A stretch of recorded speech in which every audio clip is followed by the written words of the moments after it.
The story of a family put between a rock and a hard place, a very sick child, an air evacuation, and a bill, a big bill. Things have never been easy for Owen Giles. He came early, 24 weeks after Mom Kim had a medical emergency. When he was curled up, he was only about yay long. You could barely even see his fingernails, they were so small. His head was about the size of a tennis ball? His head was about the size of a tennis ball when he was first born. At 2 weeks, a brain bleed left him with cerebral palsy and other issues. That was 18 years ago. It has been uphill all the way. I'm the only one working. Kim works as mom and homemaker, but you know, she's at home taking care of Owen 24/7 pretty much, and it pretty much consumes our life. We try to do the best we can with Owen. The Giles are experts at his difficult routine. They bring in no outside help to care for him. And when he has seizures like this one that nearly paralyzes him, they're equipped to handle it.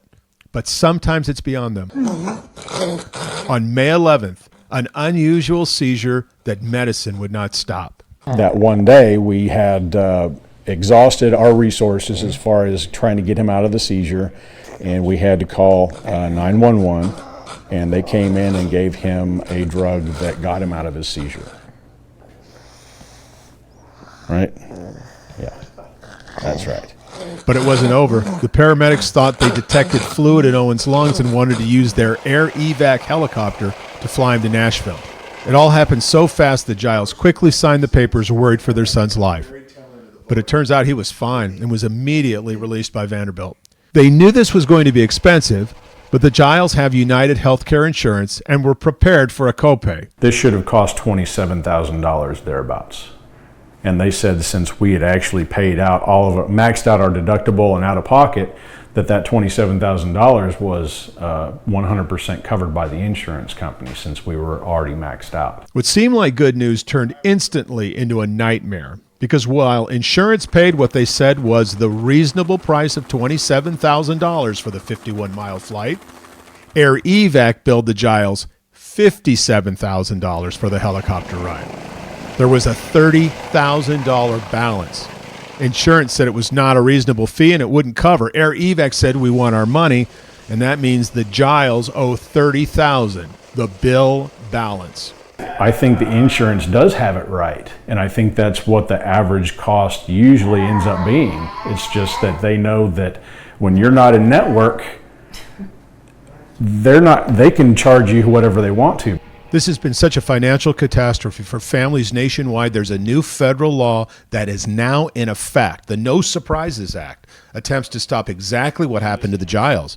But of course, the new law is too late for them. The state has opened a file for the Giles, but of course, there are no promises. This $30,000 bill is nothing less than crippling for this little family. We're just starting to get back on our feet financially. You know, we got a lot of stuff going on, and yeah, it just seems like you start getting your head above water, and then this $30,000 bill drops in your lap, and it's like... How long did we go without a vehicle? I didn't have a vehicle here. We were driving one vehicle for probably 2 years. Yeah. Just to keep from having a car payment, you know? One more twist of the knife. Remember, this happened on May 11th. On August 1st, Air Evac joined the United Healthcare network. A few weeks later, and this bill would have been dismissed by insurance. We contacted Air Evac and asked them, with the new law and their new agreement with United Healthcare, wouldn't it be the right thing to do to dismiss this bill? Air Evac responded saying they do not comment on specific patients due to privacy laws. They are hoping, quote, to come to an equitable solution. This process can often take 12 to 18 months. So far, neither Air Evac or insurance is budging. The Giles are strong people. You can't help but notice how easy they move their 100-pound son as if he were light as a baby. But this bill is backbreaking. That's over half a year's wages for me. Murray County Schools submitted documents to the state saying they have 123 teachers out sick right now district-wide, plus a bus driver and substitute teacher shortage. They requested to go virtual for all of their schools, and each one was approved individually. School districts across Tennessee feeling the impact of COVID in the classroom. Last week, more than 30 school districts statewide were forced to close with too many students and staff out sick. Parents say it's been a stressful start to the semester. It's a little scary having kids and going through a global pandemic. Many school districts are choosing to shut down completely instead of doing virtual learning. That's because local leaders don't have the authority to pivot to remote learning for all of its schools at once. The Department of Education grants waivers to individual schools on a case-by-case basis, but they can't approve blanket district-wide requests. The policy concerning for some school district leaders and parents. I think that our local voices, our local decision makers, really ought to be able to decide what is the best course of action for them. This week, a handful of school districts will be learning remotely, including Murray County schools. A spokesperson with the Department of Education tells me this isn't because of a change in policy, it's because all of Murray County schools qualify for remote learning. The district submitted waivers for each of its schools individually, explaining why each one is eligible to go remote. And there's no cap on how many schools can go remote within a district. A statement from the Department of Education says the policy is intended to keep as many students learning in person as possible using a, quote, scalpel versus sledgehammer approach for temporary classroom or school closures that may be necessary. A Department of Ed spokesperson tells me so far this school year, 110 schools have been approved to move to virtual learning. Once approved, those schools can go virtual for up to 5 calendar days. Hearing that the need for substitutes is so dire that they are now reaching out to parents, is that surprising to you?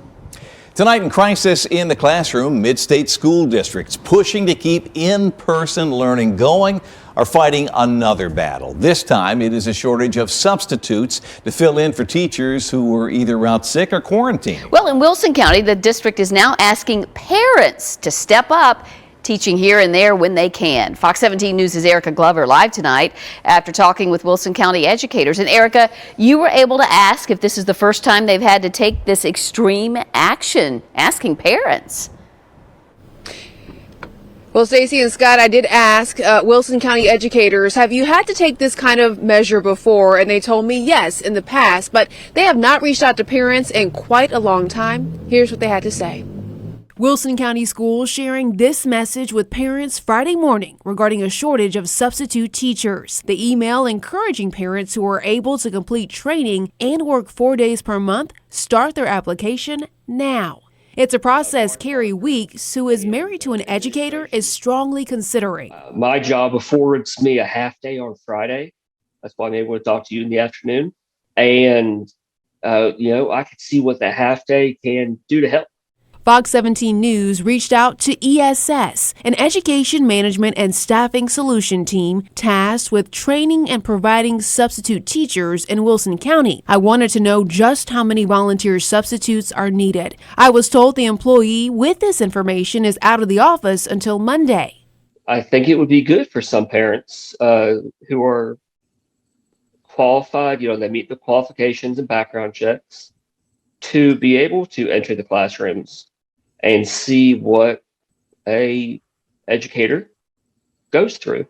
In Wilson County, substitute benefits include weekly pay, medical coverage, and the option of working at your student's school and the grade group of your preference. Despite the options, Weeks is doubtful many parents are willing or have the ability to volunteer.